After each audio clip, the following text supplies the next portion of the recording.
Sarah, oh. Thank you. That'll be funny for people.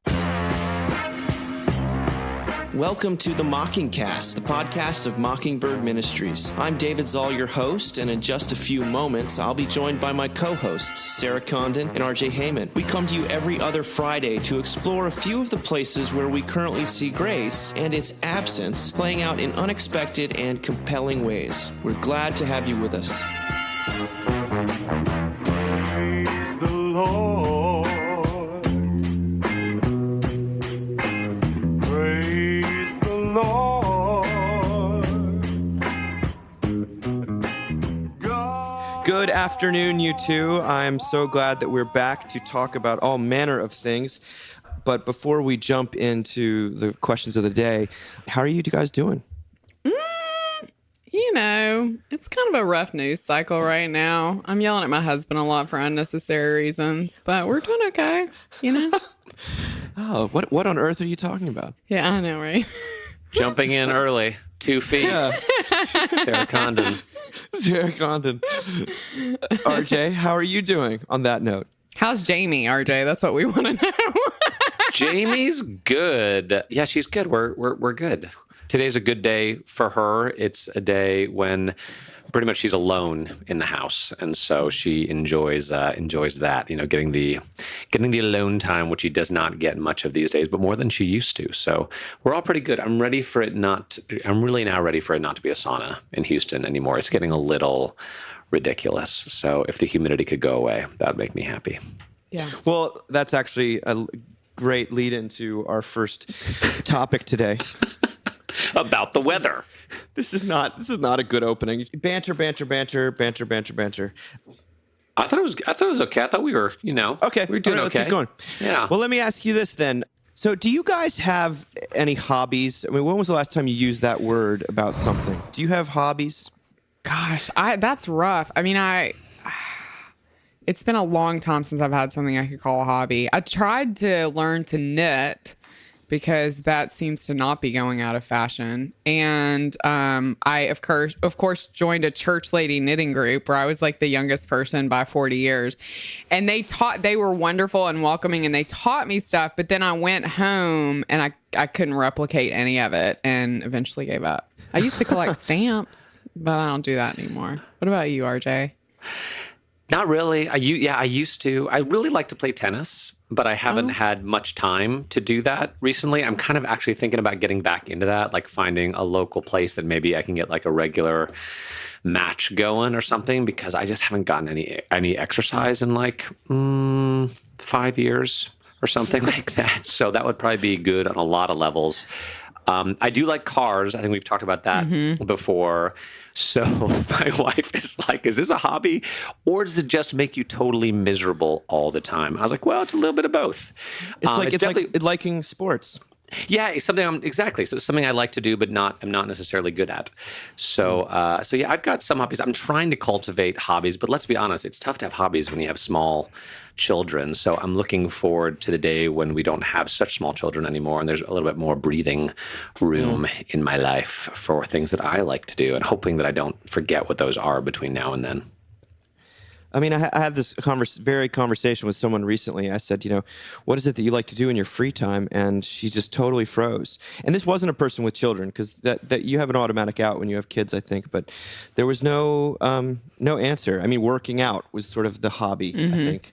And that maybe that is a hobby for people. But the reason I ask is because there was this unbelievable article in the New York Times this past week written by Tim Wu, and CJ has written about it for the website, and it'll be up by the time this cast goes out, called In Praise of Mediocrity. And it begins by him saying, I'm a little surprised by how many people tell me they have no hobbies. It may seem like a small thing, but at the risk of sounding grandiose, I see it as a sign of a civilization in decline. Here in the wealthiest country in history, we seem to have forgotten the importance of doing things solely because we enjoy them. Yes, I know. We are all so very busy. Between work and family and social obligations, where are we supposed to find the time? But there's a deeper reason that so many people don't have hobbies. We're afraid of being bad at them. or we are intimidated by the expectation that we must actually be skilled at what we do in our free time. Our hobbies, if that's even the word for them anymore, have become too serious, too demanding, too much an occasion to become anxious about whether you are really the person you claim to be. And he sort of goes on to talk about, you can't just be a person who jogs, you have to be training for a marathon. You can't just be doing photography, you have to have a show coming up. He talks about how all these hobbies have kind of taken on a much more serious, we almost call them like gigs or side hustles now. And then he finishes, he says, in a way that we rarely appreciate, the demands of excellence are at war with what we call freedom. For to permit yourself to do only that which you are good at is to be trapped in a cage whose bars are not steel, but self-judgment.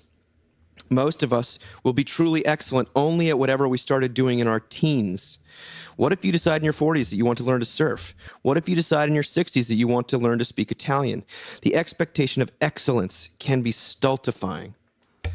Now, for this, colloquially, this is what, or in our parlance, we would call this hobbies have just, leisure time has become co-opted by the law and performancism. And it's not enough to just do something because you enjoy it. It has to have a measurable outcome.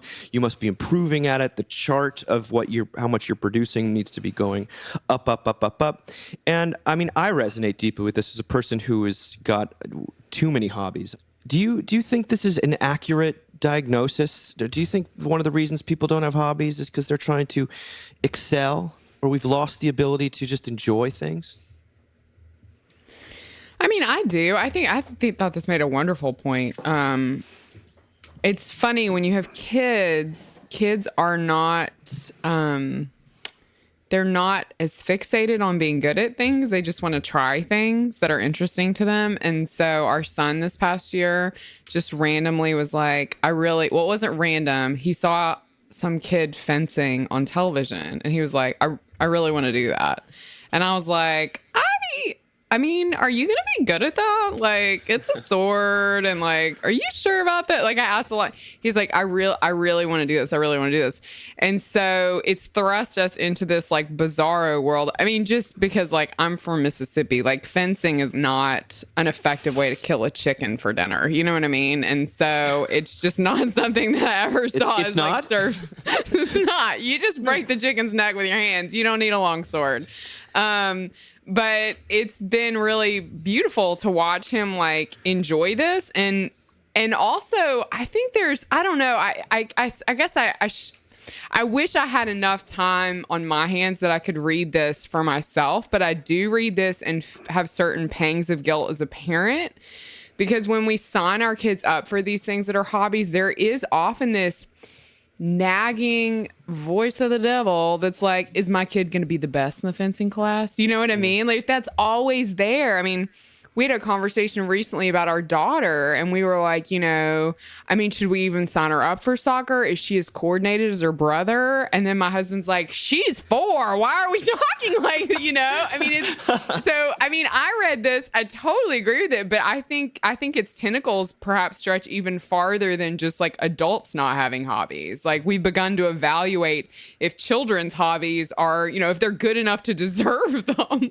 Or if they're going to be resume boosters later on. Right. Something you can, this will get you into college. Yes. But they're 6 years old. Why are we talking about that now? It's crazy.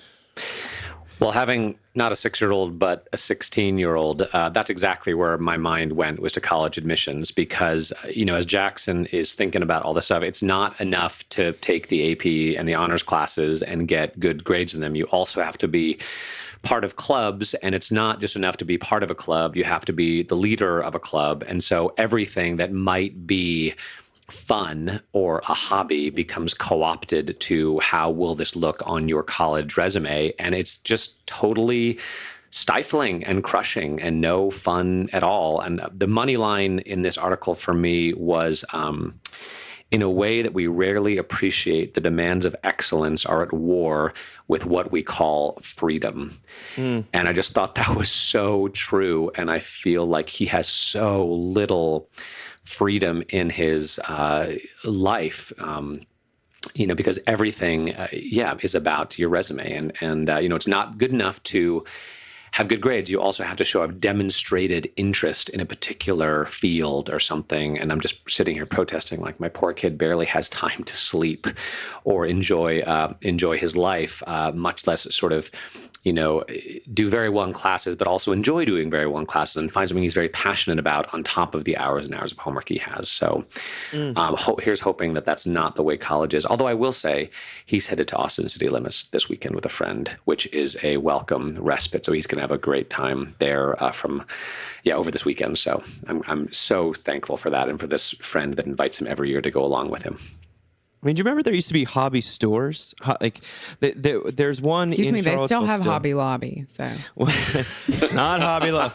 That's like where half my home decor my comes purgatory. from. my purgatory is a Hobby Lobby. I was thinking more of like places that sell like, miniature trains and Right.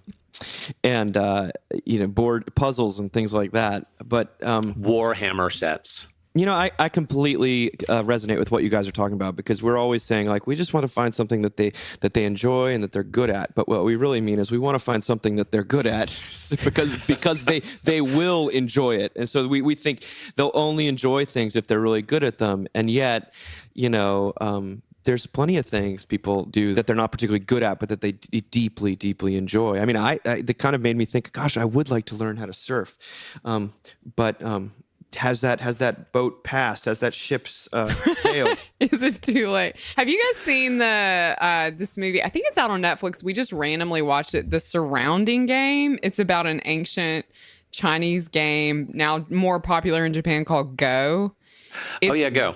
Yeah, and I'd never heard of Go, but it was fascinating to watch these young men who are very, very into the game, and they were so they're sort of building a Go association in America, and so they have to find a champion, and it's taken this game that's so much about beauty and slowness and become just charged with who can be the best at it. And at one point, one of the young men in the documentary is like, basically, he's just like, I'm over all this beauty shit. Like, he says that. He's like, I'm just in it to win it. And he's the saddest person in this documentary. I mean, really and truly is like, he's just missed the whole point. That sounds like the plot to the movie Dodgeball. Oh, haven't Right? seen it. You haven't Only seen watched Dodgeball? documentaries. A true underdog story. A true underdog story. No, maybe are hobbies just another way for? Is it how grown-ups? Is it a euphemism for play for grown-ups? I mean, that's kind of what the article is suggesting.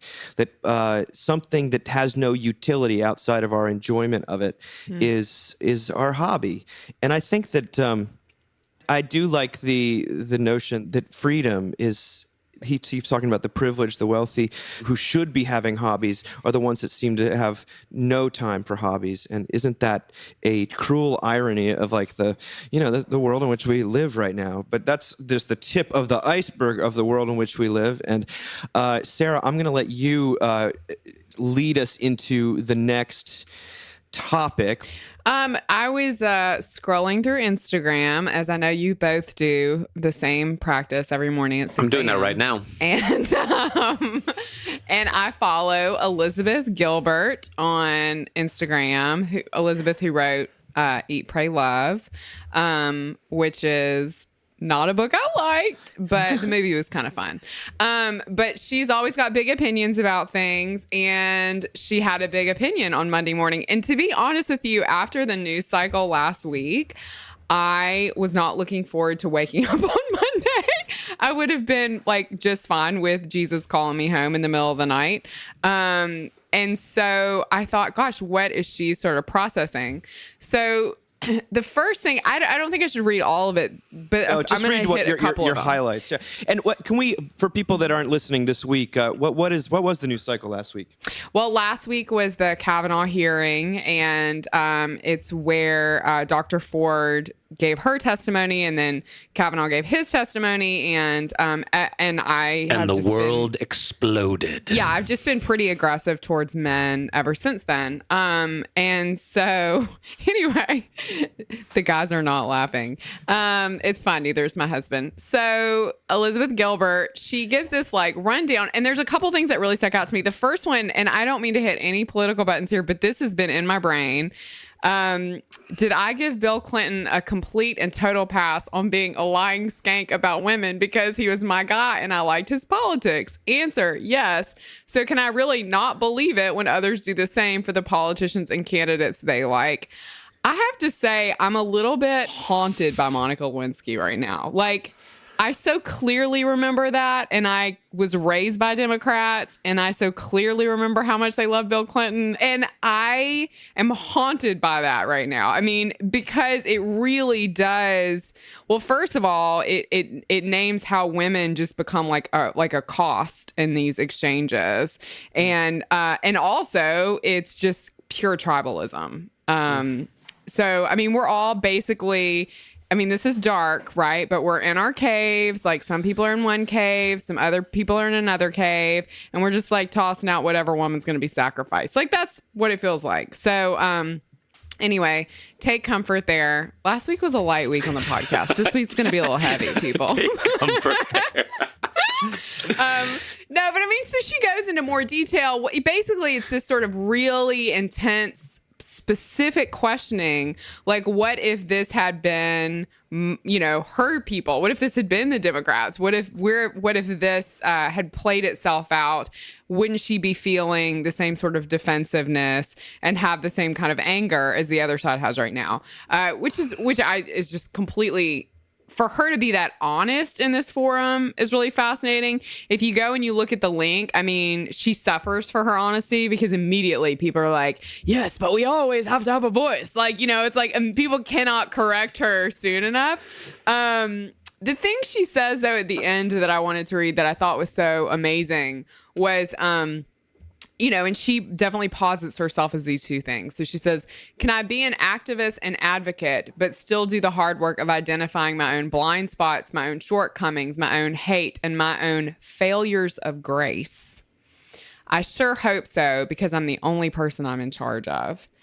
This felt like a relief to me. I mean, just to have another woman say this. I mean, Friday night, my husband was like, I'm going to get a movie. Like, we're going to pour you a drink. Like, let's just relax. So he got, well-meaning, he got Ocean's 8, which is like the Ocean series, but this is the one with all the women. Because I think he felt like this would be empowering. You know what I mean? It's like all these women, like, Mindy Collins on there. You love her, And then, like, we're watching it, and it's the fascinating thing is it's about women, like, being really sinful. And, like, and one of them specifically, I mean, they're bank robbers. They're, like, horrible people. And one of them is, like, Sandra Bullock's character, like, literally frames a guy. Like, and so, like, halfway through the movie, Josh looks over at me, and he's like, sorry. But it was there was this element of I don't know. It's always that thing we fight up against with this news is like, I want to be on the side of the solely righteous, but I'm not actually gonna fit there. You know what I mean? Because in order to be on the side of the solely righteous, you have to be willing to hang on the cross for the sins of the world. And I'm way too selfish for that. So anyway, it was a good reminder. That is so funny that he got that movie. I'm sorry. I have to. What you just said is extremely powerful, but the Ocean's 8 thing. That story reminds me of the time that we invited like these brand new friends we'd made at church, this really sweet couple over to our house, and we're like, oh, we rented this movie. It's supposed to be really good. It's called Election. And about 10 minutes in, we're like, this was a bad choice. But,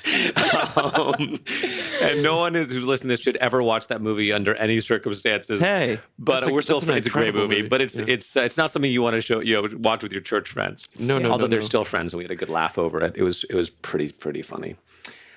I'll just speak personally for a sec. Last week, I got home on Thursday, which is kind of the end of my week anyway, so I'm always a little bit fried. Friday's my day off.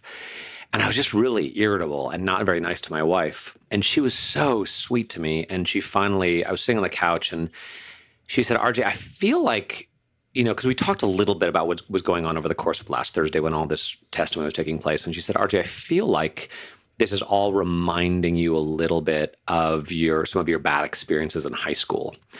And I said, oh my gosh, Jamie, like you are 100% correct. because I went to 3 different high schools. The first one was, and I'll just name it, like it was an elite boarding school in New Hampshire. And the first day I was there, an upperclassman invited me to come see a chair that he was selling or something. And it was, it was a total piece of junk, but he was much bigger than me, and he put me in a headlock, and I was like, no, noob, no, first you're going to buy this chair. You're going to buy this chair. And I finally wrestled my way out of it. And so that was my first experience. And then I sort of got the reputation for being a cocky noob, someone who was willing to sort of stand up for myself and speak back to my upperclassmen, which was not good. And then all the freshmen were woken up one night during the fall semester and made to drink water until we threw up. And then my room was trashed, and then things were stolen.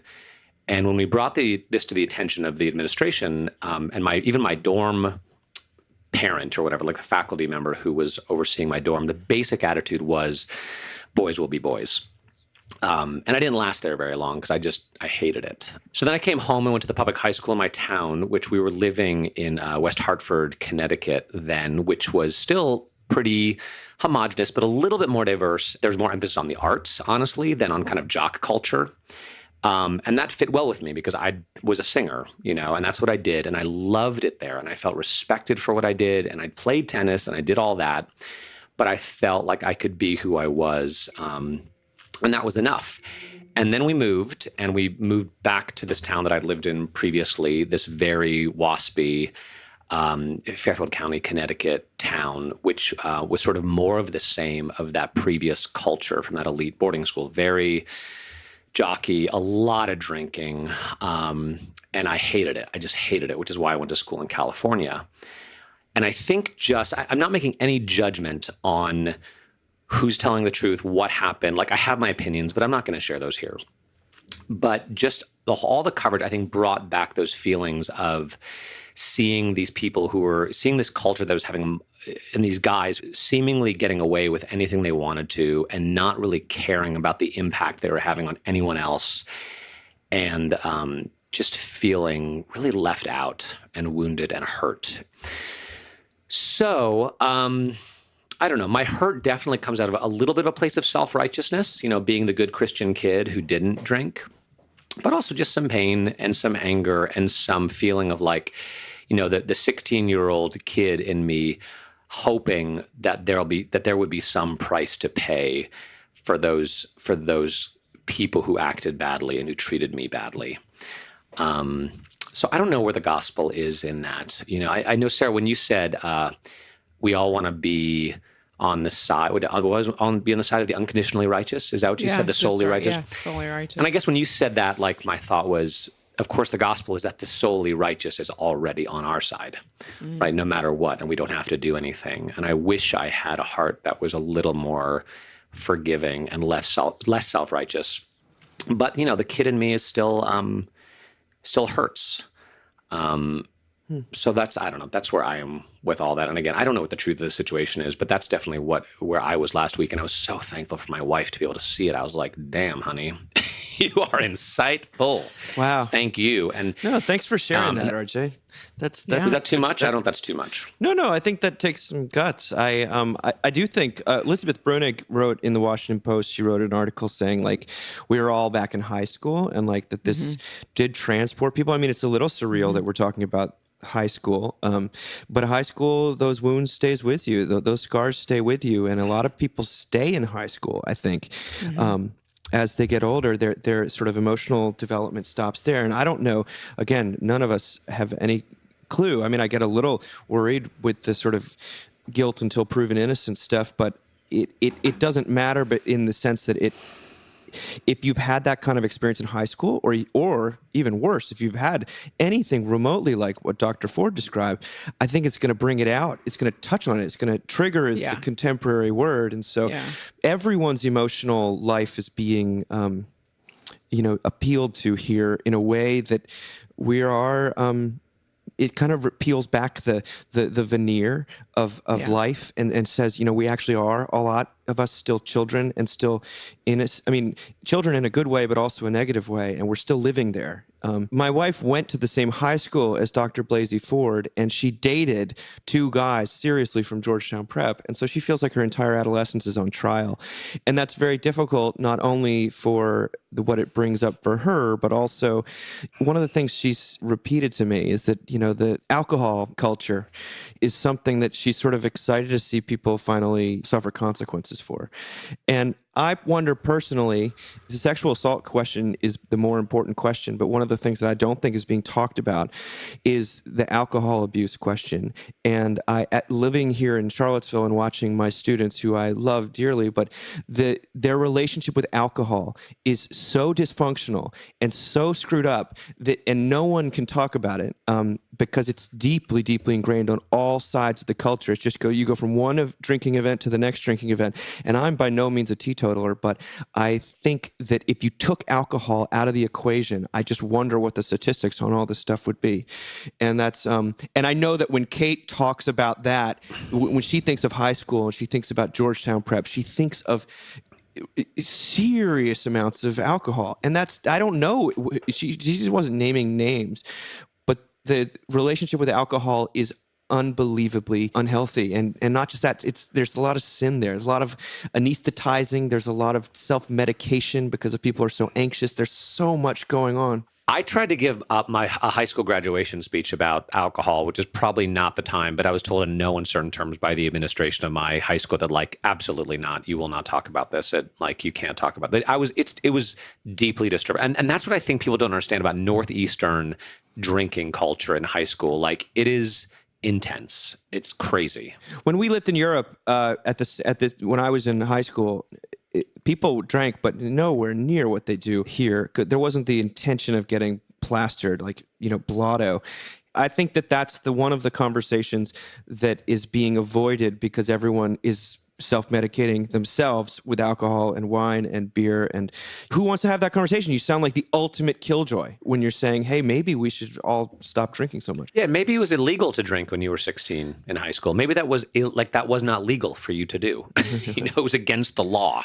I think it's a big deal. And weirdly, just say this, last week, I actually got an apology email from a boy from high school. Wow. Yeah. He did not assault me. He was, he's such a sweet guy. We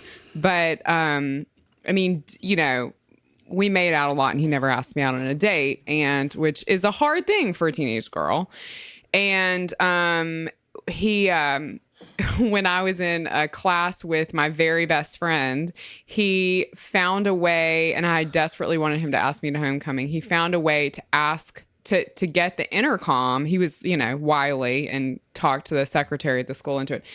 Found a way to get her to let him use the intercom to ask. He actually asked my friend out to homecoming in the same class, and it's probably the most painful thing that happened to me in high school, which I'm so lucky, right? Of all the horrible things that happen to people in high school, but it was very, it was so sweet and really unnecessary and generous that last week I got this random note from him that he's like, I feel like I wasn't kind to you in high school and I should have been. Wow. So it's interesting. I think, Dave, what you're saying is this has brought a lot of really hard stuff up for people. Mm-hmm. But if it's also brought up some apology, and some remorse, that's also a very powerful thing. Yeah, it certainly has for me. I remember things about if anyone combed through. It almost goes without saying. If anyone combed through my high school yearbook or what's it going to be like for our kids who everything has been captured on phones and text and it's all electronic. Right. If who would stand up to scrutiny of that? And that's not a defense of the person of Judge Kavanaugh. It's just to say that for me I was sitting there like, wait a second, I sure hope this isn't the standard of anything. And that it kind of brought this humility and this pain. And I was like, do I need to call up so-and-so? Do I need to? I certainly have put this out of my mind in a way that I'm not sure is particularly great. At the same time, what about washed white as snow?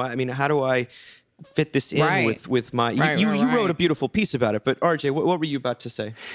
Well, I was just going to say that was exactly my thought. We are going to, as a culture, we're going to reach a breaking point pretty soon here, because everything you've ever done is going to be recorded forever. And it's not going to be the way it was where you can just say, oh, it didn't happen. And I think what I was struck by last week was how there's just no room in our culture for humility or doubt, or that it's a zero sum. It's all or nothing. Either like you're totally guilty or you're totally not guilty, and there's nothing in between. That's never true. There's never true, and there's no freedom to say, I don't know what happened, but there's no freedom to say, what I hope I would have said if I'd been him was, hey, I don't remember this, and I really feel like it didn't happen, but gosh, maybe it did. Maybe it did. And if it did, I'm so, so sorry. And I'll do anything I can to make amends, because I know that I'm not a perfect person and I've made mistakes. There's no room. Now, there's no way you could ever do that. Like, game over. But to me, that just sounds like humanity. It sounds like that's a person I could actually trust with something. And I don't know. Like I said, there has to be a breaking point at some point, because everything is going to be out there, and it has to be untenable at some point to say, I've always been perfect and never has happened. Nothing's ever happened, and I've never made any mistakes, and because it's just going to be so demonstrably untrue. Well, I mean, we've seen this happen with artists. Like, once we find out sort of the biography of artists, like Dave, somebody wrote a wonderful piece for the website about this. Like, how can you, gosh, who was it? But I think it was a woman. She wrote a great piece for us about John Mayer, I think. About how there are all these people that we can't love. I mean, the Nanette comedy special that the comedian, I can't remember her name because I can only remember Nanette, that she does, she talks about Picasso in the same way, that like we're not, like, she hates Picasso now because he was in a relationship with, molested, I'm not sure how it went down, but with a young woman. I mean, I hope we're at a breaking point, RJ. I mean, honestly, I hope we are, because eventually everyone will be cast down. I mean, that's how this is going to work. The Babylon Bee, I think, had a headline today that said, FBI investigation finds whole world guilty. There is no one righteous, not one.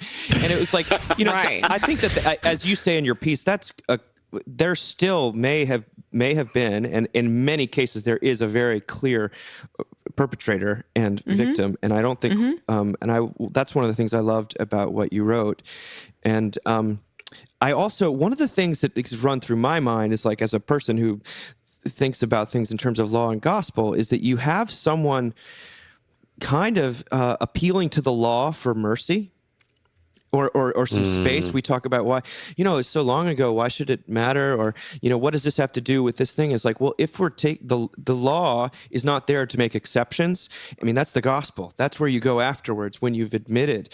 But it's a judge talking in a court of law, and this sort of Sermon on the Mount type of you are judged guilty kind of thing, and justifying yourself completely. I just thought to myself, so much in me says, give everyone a second chance. That's the Christian in me talking. But if you're appealing to the law and you're trying to get on, the Supreme Court is the law, why should we look to the law for mercy? That's not the function of the law. Not to say that no one shall be justified. Maybe that's through the law.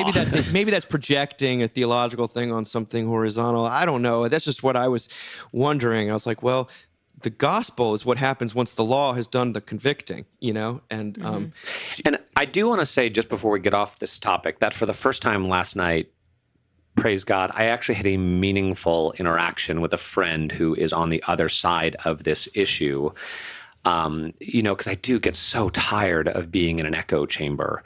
And that was actually helpful. And this person is also a Christian, and I think we share a lot of theological convictions, but we just see this thing differently.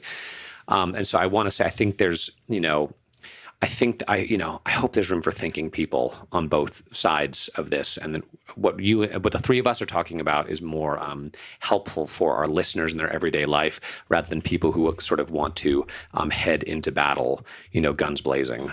I agree with you. I always want to sort of say when we're talking about stuff like this, like the amount of people, the amount of women that this has sent over the edge, the amount of women. I mean, I know a woman who I've known my whole life who is 60 years old and suddenly, she's talking about the fact that she was molested as a child and she was sexually assaulted in college. Absolutely. I mean, I texted you guys. I tried to think of all the friends I had who have been sexually assaulted, and I had to stop when I realized I'd left off the one friend who was raped by her boss. Like, I'm just like, I had to stop at that point, like it is very difficult. It is a very difficult thing because it's difficult that this is the way we're having this conversation, because this is such a valuable conversation, and these women need to be heard, and these women need to feel like they can talk, and fathers need to feel like they can have these conversations with their daughters, which is happening. I mean, 2 of the emails I got in response to the piece I wrote, Dave, were from dads, like, who were like, I'm gonna have a conversation with my college girls now and ask them if this is happening. Like, it's just so unfortunate that this is the way we're having this conversation, because I almost want to draw a line between the two, because we need these women to be able to process what's happened to them and to call people out without us politicizing it. But nothing happens in our culture like that. I know. Unfortunately, I know. Everything is everyone should read Anne Lowry's piece that went up on the site, because it handles so beautifully, I think, what's happening and what's dividing us right now. And it also is just, if you have women in your life who have been assaulted, who are just now talking about these things and you don't know what to say, she actually gives some really sage advice as to how to navigate that. So I actually read it and I thought, this is a must read in seminaries. Like, this is actually how pastoral care should work. So yeah, read it. It's beautiful. It really is. I'm so proud of this on the site. Well, let's go from something that heavy, which we have, by no means exhausted. And I do point people to not only to what Sarah wrote, but to Gilbert's, I think, she calls it an integrity check, and or a rage. She talks about a lot of people. A friend of mine was talking about the other day about mainlining the news, like it was just acknowledging how much we like being angry, or how much there's an intoxication to that kind of outrage. Oh, it feels so good. And I think Alan Jacobs. Alan Jacobs. I really think it allows people to feel like they matter and that they're important, and also we don't acknowledge that it feels good. And that's. Can I say one more thing? Just one more thing. Of course. About justice. Because I'm not a big. I'm here for that. Yes, please talk about it. I'm doing a Bible study on justice tonight. Tell me what you think about justice. I'm not a big justice guy. I don't think, although my earlier soliloquy may betray that assertion. But I've been listening to the latest season of Serial. Have you guys been listening? Season 3, where they basically taken up residence in a courthouse in Cleveland, Ohio, and they're looking at like the entire criminal justice system through the lens of this one municipal courthouse. But there's a man that they interview who was, beaten by the police. Okay, and it seems like it was. I don't know. It seems like it was unjustified. I'm not going to take a huge standpoint on that. But his lawyer was talking and saying, from this man's point of view, he can try to let it go, what happened to him, but it's going to eat away at him. It's going to affect him. He's going to be walking around. People are going to know about it. His family is going to know about it. He's going to bear the wounds of this. And just that the need for justice in our personal lives, it's not... for people who've been wronged is not, and again, I'm not saying whether or not he was wronged, but for those who are wronged, who feel themselves to be wronged, it's not an abstract concept, that it does actually affect your life and can affect your family, can affect your community. And so I don't know, I'm thinking about the piece that you wrote, Sarah, about how the need for justice has to come back to the cross. And I think I said this a few months back, how one way to imagine the cross is as if, God taking responsibility for the brokenness of the world in his own flesh and the flesh of his son. But I need to think more about that because Fleming Rutledge talks a lot about justice in our crucifixion book. And those are the parts that sort of make me squirm a little bit because I sort of want to be like, the cross is the end. It's over. Forgive. Like, let it go, man. Let it go. And then I'm just like, yeah, I don't know. Like, I don't know if that's possible or that there has to be some promise that justice will be served someday. But that's definitely a growing edge for me in terms of thinking about this message that we proclaim. Because I want to tell people to forgive, and I want to be a forgiving person, and I want to tell people who've been wronged to find their respite in the arms of a loving God. But that might just not be enough for people who've been really badly wounded. That's the end of my second soliloquy. No, that's beautiful. I think the injunction to forgive is wonderful, but it's still the law. I mean, it's still, we proclaim that God can and has, that forgiveness comes from, that we are not Jesus. You know, I think that that makes, sometimes when we talk about it, it does come across as, what's wrong with you? You just have to show grace to this person who's done this awful thing to you. Yeah. And, you know, as Sarah, you put in your piece, it's like, you know, that might just not be possible. We might just have to leave that one in God's hands and kind of say that I can't, you can, sort of thing. I don't know. But I do want to get to a slightly more uplifting note here at the end. Our culture's down the tubes. Everyone hates each other. Men hate women. Women hate men. It's all going, you know. Oh, we need each other. Let's all give each other a hug.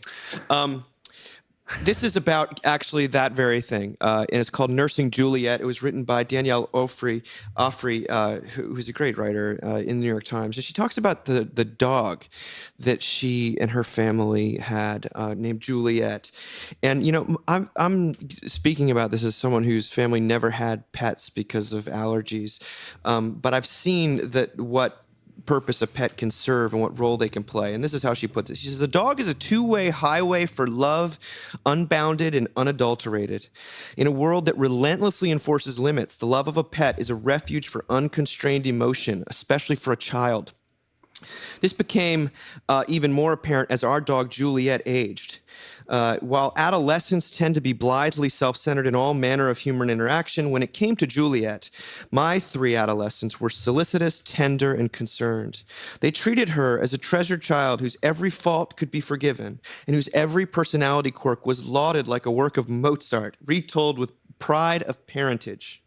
He talks about Juliet sort of growing older and really declining and getting ready to be put down.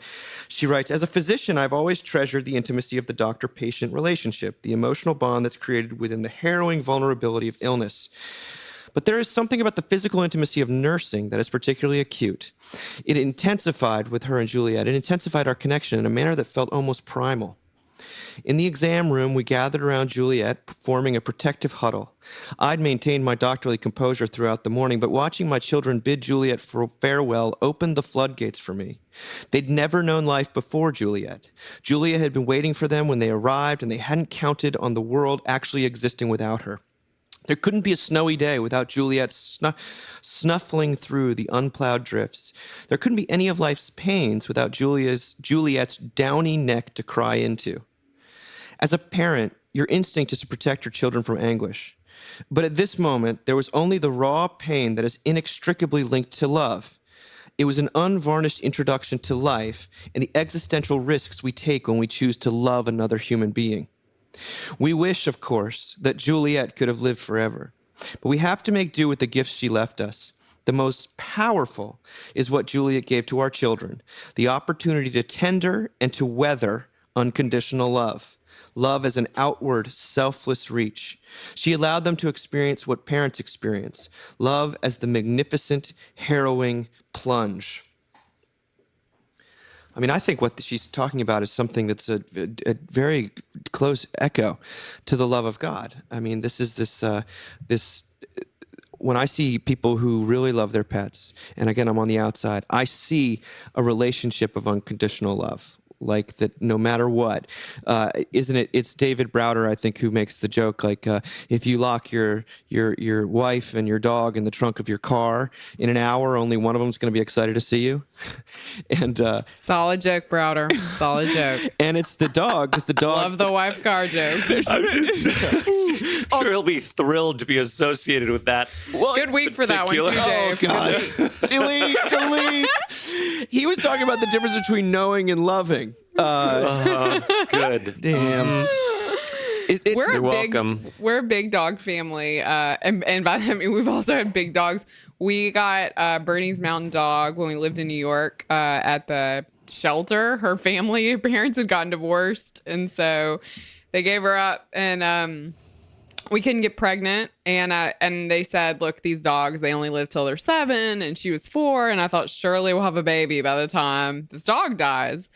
And by the time Casey died, we had moved to Texas and had 2 children. She was 12 when she died. And we were God, that dog had she'd been through so much and gotten us through so much. And sort of the way the writer talks about the dog, being careful around the baby, like I can remember that about her. But now we have Rosa, who we also adopted. She's 4 years old, and we adopted her for a different reason. It felt like our son had a really rough year in school. He did have a rough year in school. It didn't feel like it, and we were trying to help him to feel better about himself. That was sort of what we wanted. And we thought if we get him this dog, there will be a tenderness between them and he will have something to take care of. Sorry, it's like hard to talk about it. And I don't even like dogs, like to be clear. Like we got the first one because my husband wanted something to take care of because we're going to have a baby. And we got this one for my son. But watching the way that they interact and the purpose that he finds in loving her, is just remarkable to me. Like, I mean, even last night, like he had gotten in trouble and he's like in such a better place, but he got in trouble the way 7-year-old boys get in trouble. He wasn't listening about something. And anyway, he went to bed upset with us. And I walked past his door because I always sing to our daughter and then sing to our son before bed. And I walked past his door to come and sing to him. And I had heard him whistling earlier. I was like, what's he whistling at? And he had whistled Rosa up from downstairs and she was in the bed with him. And even though he'd called her, he looked up at me and he goes, Rosa wanted to come check on me. I'm like, that is not what happened. So I don't know. I'm not an animal person, but like, there is something about like, she just serves such a purpose in our family that I didn't even know that we needed when we got her. So yeah. I'm so sick of our dogs. Oh my gosh. We have a coworker who has like 5 rescue dogs, and I'm like, "Do you want 2 more?" And she's like, "Maybe if Houston didn't have a law limiting you to 5." Oh my God, I'm so sick of them. Like they pee on our bath mats, and they sneak upstairs to take a dump on the carpet, and they escape out the backyard. And I'm just so over it. So you're not experiencing unconditional love here. Each one of them sleeps with one of our sons, one of our big boys. So I think maybe the kids like the dogs, but we have a baby. We don't need a dog. We got a baby. Right. So Marshall is the object of their unconditional love and protection, which I'm fine with because, man. And they're going to live a long time, too. They're little dogs. I just don't know what we're going to do. And we would not let them near Marshall because we were pretty sure they would think he was a squirrel and like attack him well, I guess or something. That's a reality check because I've always felt, I remember when my father was going through a rough time, he said, I'm really thinking seriously about getting a dog. And he's the reason why we never had a dog because he's so allergic. But he wanted a dog for one reason because he said, I just want the love. Like that's what I want. Yeah. I don't want to take care of a dog. I want something that loves me like that. And I was like, well, how does this make my mom feel? But that's gosh, Paul. Our dogs do love us like that, but like one of our dogs, like he just always wants me to scratch his butt, and I'm like, I don't want to scratch. Like I'll try to scratch his head, and he'll turn around and like sit on my hand, and I'm like, stop it! I don't want to scratch. I'm your trying butt. to make this serious, Like, and you keep on bringing up butts and dumps. So I and have to things. say, like yesterday, I'm sitting in my office and all I can hear is this like little boy squeal outside, and it's like being carried really quickly. And I go to open my office door, and RJ has their son, who is, what is he, 2 now, Yeah. right? I'm 2. And he's like carrying him like a sack of potatoes. I mean, really, it's the expression, like the legs are hanging out on one side and he's wailing, and all I can hear is RJ being like, I don't have a diaper. And I walked out there and I was like, wow, RJ does lead an intense life. You know what I mean? Just take He'd it just in. taken a dump, and he had no diapers left in his backpack because his teachers had taken them out of the backpack. So now I had to take him back to preschool, which is not his idea of a good time. All right. Well, this is totally off the rails. I'm going to rein this in. And he wanted me to scratch his butt. Okay. You know? Let me tell everybody out there that before we record again, we're going to be in Oklahoma City, or at least I'll be in Oklahoma City with some wonderful people. And I just read Carrie Willard's talk that she's going to be giving, and I think it is so good that I just whoever you are out there that's listening and can go, you should go just to hear Carrie. I can also say that Stephen Paulson will always kind of drop bombs left, right, and center. JD's going to be great. And we hope to see you there. It's called Grace in an Age of Distraction, and RJ will not be there to distract you. So that's good news, I guess. Well, guys, until we meet again, I hope you survive with your children and your dogs. Thank you. And I hope my dogs survive. all right, Bye. Much love. Okay.